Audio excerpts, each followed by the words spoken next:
Do you ever stop to think about why we are, and I quote, the lucky country? Granted, we can rub John Howard's head for good luck for now, but what happens when he dies? And, more importantly, who will give us more chill-out San Francisco sessions, as I assume this is the same John Howard? At the very least, I hope it's not Adam Bant, now that he's got all else to do. Name me anywhere else in the world where a nation of this man would have some of the highest living standards on Earth. I tell ya, the Simpsons references are coming early this video. If you lived in any other country in the world, you'd have starved to death long ago.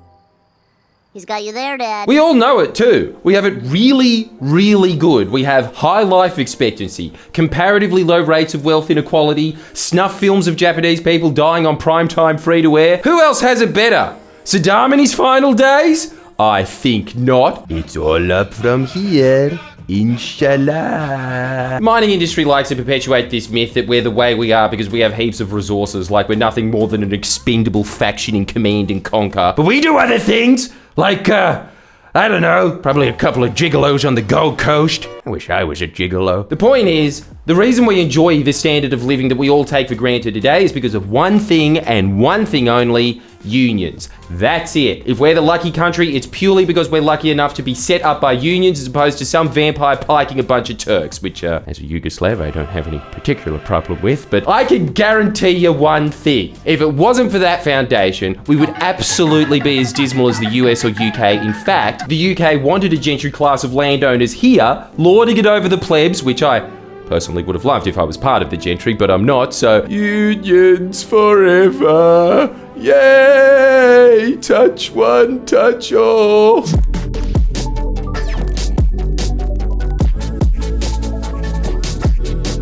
Back in the good old days, you know, when scabies was rampant, if you were a free settler, what a deal. You were just given land like it was a mint at a hotel reception, and because there was like 5 of you, they'd give you half of Sydney to graze your 20 sheep. And I still would have complained that I didn't get all of Sydney. Then you'd be given convicts to work the land for you. Basically, you were a pharaoh who lived off of KFCs. What's the difference between a 3-piece feed and early settler food? So, much like the 3-piece feed, what a deal! YouTube, please insert the KFC ad here. I need the money. The next best thing to be after a free settler would be a freed convict, because they just go on Crown land.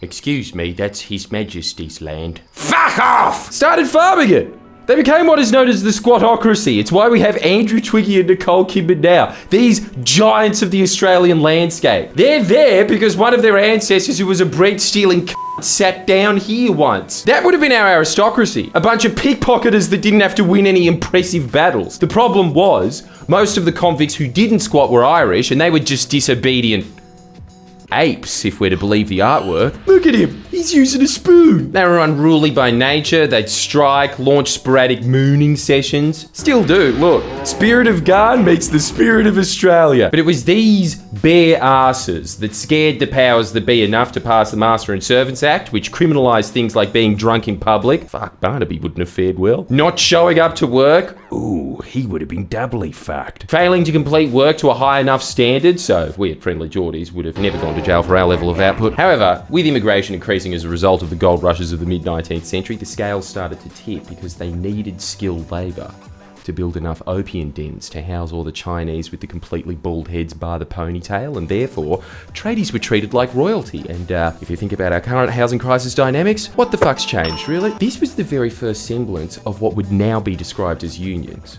Well, second, the first was showing your ass. But the point is, organised labour became a little more organised than just mooning just a bit. In fact, you know how in this country there seems to be 2 types of chronically addicted protesters? Those that make you think, wow, this March for Anemic Awareness sure has a lot of queer Palestinians in it. And then on the other side of the spectrum, there's those guys that are ready to get into a punch-on with a horse. Take that, banking elite! Those proud defenders of freedom, the ones with the singlets that say, free speech, more important than your feelings. They usually have this flag tattooed on them, and that is the most beautiful flag in the world. Apart from this one. Ooh, Triggered. It was designed by striking miners near Ballarat who fought against being forced to pay for unreasonably expensive mining licenses that they still had to get, even if they didn't end up finding gold. This was our Tea Party. The Eureka Stockade was our Tea Party. And this was my sister's Tea Party. Yay! Anyway, escalating tensions between the colonial government and miners eventually led to an armed rebellion, and a full-blown battle broke out in December of 1854. And how's this? You know why Australian soldiers in World War I were called diggers? It was a nod to the Eureka guys. They were the OG diggers.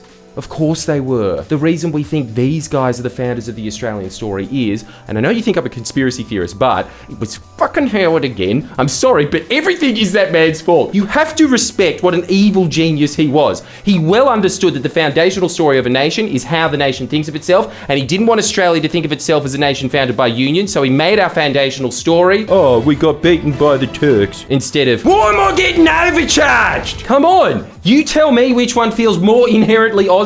Not that I'm shitting on the Anzacs, I'm just pointing out that the Anzacs were paying respect to the Eureka guys. Howard started co-opting all these nations' inherent values and attributing them to the diggers, like mateship, the fair go. These were union slogans. They were ingrained in the Australian psyche. That's why the Anzacs were using them, like they used the term diggers. You have to understand this. Like comedians, these guys were our heroes. In fact, up until the Howard era, it would have been absurd to write a history of Australia that wasn't based on the basic premise that the union movement was the primary engine that forged this nation. Of course, Howard didn't like that, so he wrote them out, which leaves the foundational story of this nation devoid of depth. Now it's mostly about how good this donkey was, and don't get me wrong, he was a really nice donkey. Much nicer than that wise ass in Shrek. Boy, I'd love to do this to that guy. Yeah, it's getting them to shut up, that's the trick! Anyway, Eureka was important because unlike Gallipoli, we won. A public inquiry was called and it recommended that the licence system be scrapped entirely and replaced with an export tax and a £1 annual fee paid by miners. Many police that had corrupt dealings in the mining licence system were removed from office, and so well might Howard try. But this is the true core of this nation's animus. You know how the core of America's animus is freedom, and the Japanese animus is honor. The value that guides this nation is fairness. I'm really proud of that. I wish we honoured it, and Howard making us try and forget that is his biggest sin of all. Next Union W. Fixed working hours. Another especially important victory of the emerging labour movement at this time was the introduction of the 8-hour workday. That was because on the 21st of April 1856, a group of stonemasons walked off the job site at the then under construction University of Melbourne, led by the Welshman James Stephens. There's still a monument to that moment to this day that no one can read anymore because our unis are filled with fucking Asians. But after months of negotiations, the employers agreed to limit working hours to 8 hours a day while still paying the same wages they'd receive for working 10 hours a day. Now, if you're sitting there thinking, that's not impressive, shut up! It is! Australia became one of the first places in the world where workers successfully negotiated for shorter hours without a loss in pay. This is a time when there were still fucking orphans being adopted by hobos to sweep chimneys. Yet at this moment, workers suddenly realised, oh, I'm Australian. I don't live in England no more. I can have a good quality of life without resorting to boxing gypsies in pub alleys. Money kills passion. I want to do that in my spare time. The labour movement would quickly grow from this point. Other professions would unionise and launch industrial actions. Shopkeepers, iron workers. Once I was in this union hall and I saw a sign for the Taffy Makers Guild. I was disappointed to learn that they weren't munchkins. I was even more disappointed to learn that, my God, they're so inbred now that there's literally no genetic diversity amongst any of them. The Taffy Makers Guild doesn't exist anymore. Perhaps because their candies are so hard that they amalgamated with the stonemasons. Female tailors working for Beath, Sheese & Co. in Melbourne, they walked off the job after the company lowered salaries. They convinced other tailoresses to do the same, and as a result, a commission was launched by the Victorian government, and it found that tailoresses were treated like shit and made recommendations to improve their living conditions through legislation, leading to the passing of the Factories and Shops Act in 1890, and that was a huge win. It was sort of the inception of work safety standards, child labour laws, minimum wage. They won it all. World-leading shit. Now, because they were winning, factory owners started smacking their heads in with union busters. You know what those are? These menacing thugs. The point is, factory owners started escalating things. Things started to get violent, which led to unions thinking, we need political protection. Next Union W. Labour. You want to know why I'm a relentless labour shill? This is it. It's because what we have in this country is special. You have no idea how lucky we are to have it because you have been specifically conditioned to dismiss it, but we, unlike virtually anywhere else on planet Earth, have a major party that grew out of the union movement instead of what most countries had, which was a party founded by elites that delude themselves into thinking that they care about poor people, like the Democrats in the US, like the Liberals in Canada, and that inextricable intertwining of institutional DNA between Labor and Labor, that is what made this colonial backwater one of the best places to live on Earth. That's it. That single fact is the reason that there is a 100-year-old saying in this country, and I want you to get this tattooed on your cock, and if you're a woman, get a sex change and then tattoo it on your cock. You ready? There's the Labor Party and the rest of them. I want to make that a shirt, but I know it won't sell. It should. That's Australian politics summed up in a single sentence. There's the Labor Party and the rest of them. That's because at the end of the day, there's only two ways you can get a government elected in politics, because it's a reflection of society, and since the struggle of society since its inception has always been a struggle of capital versus labour, those are your options. You can either build it out of capital or you can build it out of labour. That's why the Liberals were once called the United Australia Party. When you represent capital so hard that you literally sell our country out to the Japanese, people realise, oh, all they represent is capital. And so then you have to use more capital to do the old... But she's got a new hat. Sometimes literally like the Country Party did when they changed to the National Party. This is why every other party except Labor has spectacularly crashed and burned over the years. It's because they're all shallow. They either represent puppets of corporations like the Liberals, or they're egoic manifestations of a billionaire's narcissism like the Greens, One Nation, the Teals.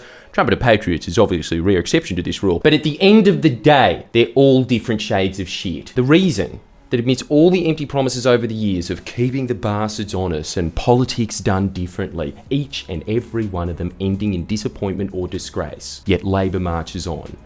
Why? Because it represents something deeper. You know why Labor's colour is red? It's to commemorate the workers whose blood was spilled to give you the life you enjoy today. That's the level of gravity and meaning holding this party together. That's why the rest of them pathetically peter out in a whimper. It's because unlike the rest of them, Labor's bound by blood. It represents over a century of sacrifice and struggle from everyday people in the pursuit of fairness. You know why the Liberal Party's colour is blue, by the way? How good is this? It's because back in the day, blue was the most expensive colour to make. Hell yeah. I tell ya, I liked it so much better when the Tories were just unapologetically, I'm sick of you people. You're nothing but a pack of fickle scum. Hey, he's right. Give us hell, Liberals. Anyway, I probably should get on with the video.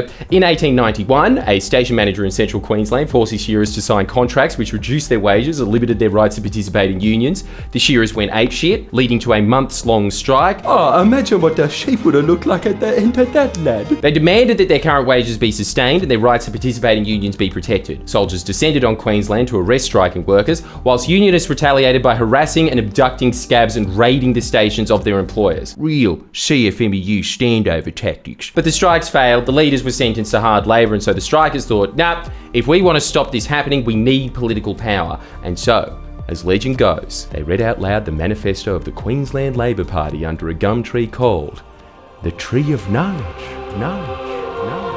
This is why more than anything I wish the union movement was actually respected in this country. Like, don't get me wrong, I love the literal king shit, but all the uniquely Australian, ooh, we have our own wise man stuck in a tree, mythical symbolism shit, that's all union stuff, and it's deliberately been stamped out. So what do we have left? Red Rooster? Now, why is Red Rooster's colour red? Well, it's because the word red is in the name, and oh, that wasn't that long of a detour, was it? But again, everything about this party is just so much more sublime. Like, how much more beautiful and meaningful is the origin story of the Tree of Knowledge than the Liberal Party's foundation, which is, how fucking evil is this? It was founded in a Masonic hall, a secretive cabal of the elite hiding their intentions from the public. How on brand is that? I would say it's like we had the Simpsons lemon tree and they had the Republican Party headquarters, except it's so much more pov. It was the Masonic hall in fucking Albury. Ooh! Anyway, why is it important that unlike virtually any other nation on Earth, we had a workers' party since the get-go? Well, because a few years later the nation federated in, come on viewers in Denmark, you should know this one, 1901. Oh, you didn't know that? What a country full of spazzes. This is important though, in fact it's incredible. We had a workers' party from the very beginning setting up this nation's institutions. One of the very first moves of Parliament ever was to try and pass the Commonwealth Conciliation and Arbitration Act. That was to set up a national body that would hear labour disputes. What were most other nations' first act? Yeah, chop his fucking head off! And look, a guillotine is a pretty good way to cut the ribbon of a brand new nation, but the fact that that sank led to the first Prime Minister of a Workers' Party being elected anywhere on planet Earth. Another huge accomplishment that should be taught in schools, especially when he's so handsome. Chris Watson. He was the first Labor Prime Minister of this country. He was there for a full 4 months before being toppled. Kind of happy about it though, because George Reid, who came in, I mean, dude, not only did he pass the arbitration bill under Labor pressure, but look at this fat c***. He's funny as. He was our Churchill. Once he was doing a speech and someone pointed to his massive gut and yelled, What are you gonna call it, George? he said, If it's a boy, I'll call it after myself. If it's a girl, I'll call it Victoria. But if, as I strongly suspect, it's nothing but piss and wind, I'll name it after you. Basically, us having that government body, the Commonwealth Court of Conciliation and Arbitration, that led to us in New Zealand becoming the first nations on earth to seriously consider having a minimum wage. You see how the DNA of unions is so imprinted into the very fabric of this nation? There's a reason we're known as the workers' paradise. Penultimate Union W, strong union membership. Union membership continued to increase in Australia up until the First World War, when hundreds of thousands of men signed up to join the First Australian Imperial Force to fight Mother England's war against the Germans and Yilmaz's ancestors. Double ups, boys! The issue of conscription greatly divided the Australian people, and the labour movement was no exception. Many saw it as Australia's colonial imperative to help Britain, but many, especially those in trade unions, felt the war was unjust and that it was a matter for the individual to enlist. Some also believe that sending Australia's working men that fought hard for better labour rights will allow capital owners to stay behind and roll back their gains. Conscription actually even split the Labor Party. Prime Minister Billy Hughes, oh sorry, that's not him, might as well be. He's the definition of a Labor rat. He broke up the party when it became clear that the trade unions weren't going to allow Labor to roll through conscription. Labor proper and the unions kept fighting though, won the referendums that kept us from being drafted, so Australia, India and South Africa were the only British colonies that didn't pass through conscription for the entirety of the war, and that's what probably saved your granddaddy's sperm. That's why you're here today. That right there. Frankly, you peaked then, didn't you? Sex Ultimate Union W. Pro-worker economics. The 1920s came around, and for the first time, more than 50% of all employees in Australia were affiliated with unions. That means half of you watching, your ancestors were scabs. Not that you care, you probably are too. Still no Medicare, however.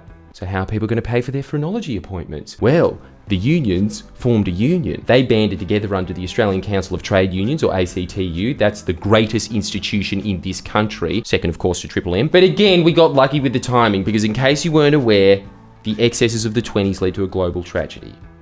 The Great Gatsby was written, which meant Baz Luhrmann would one day turn it into a pretty shit film. But also, The Great Depression, which would have been a much more apt title for Baz Luhrmann's screen adaptation of The Great Gatsby. But guess who stuck by the masses of laid off workers?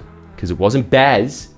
Didn't even have the decency to be born. It's important to remember the conventional economic theory at the time was that in a recession, governments should first and foremost pursue a deflationary economic policy and pay off debts. Wait, what do I mean was? That's still what the fucking Tories do now. This economic approach was opposed heavily by the workers of this country. A champion of the pro-worker approach to dealing with the economic crisis was the great Jack Lang, of this video's fame. He was also slightly less famous for being the Premier of New South Wales. But while Lang and Labor leader at the time, James Scullin, disagreed exactly on how to deal with the recession, both men had the radical idea of engaging in deficit spending to prop up the economy and offer relief to unemployed and broke Aussies. Because they'd spend the money, and that would stimulate the economy. Basically what Kevin Rudd did during the GFC. But Rudd was doing that because of the theories of Keynes. Labor wanted to do that 6 years before John Maynard Keynes came up with the theory. That's huge, because for all the non-economists in the crowd, Keynes pioneered the economic model virtually every functioning government uses today. No serious economist now believes chasing balanced budgets during economic downturns are hallmarks of a healthy economy, because none of them are as smart as Tony Abbott. But this should also be taught in schools. This is also another massive labour accomplishment, as the Australian labour movement basically came up with Keynesianism before Keynes did. These are just some of the things that unions here gave the world. Ideas like workers might be human beings, jury's still out, every industrial relations law we have, the economic global order we have, the idea that Parliament could be anything other than an arbitration court for disputes between merchants and landowners. In fact, form government, first Workers' Party government in the world. I tell you, this nation has a lot to be proud of. But unfortunately, because what we should be proud of are our union accomplishments, Capital stamped them out of history and replaced them with, you should be very sad about the Anzacs and very ashamed of being white. And come on, that's what our national identity has become now, just sadness and shame. It shouldn't be. It should be that we have Medicare. Fuck yeah. Take that, America. This is why I think that if you aren't a member of your union, you're a fundamentally bad person. No offense. It's not even because it benefits you. This is about something bigger than you. This is contributing to the grand project that is this nation. Your membership is you paying your respect to the sublime past of this movement and your tacit nod that long may it continue on in the future. Now, if you'd like to know more about unions, consult your local Amazon. With their proud union history. No Power Greater is the book. My copy has spaghetti stains on it. It was written by Dr. Liam Byrne. He's a king. It's not a dry read like you'd imagine. It reads like a storybook. And there's another reason I chucked in another Simpsons reference, and it's because this is how you know he's on the level. To make this video, I asked him for an advanced copy, and he wrote at the top, Jordan.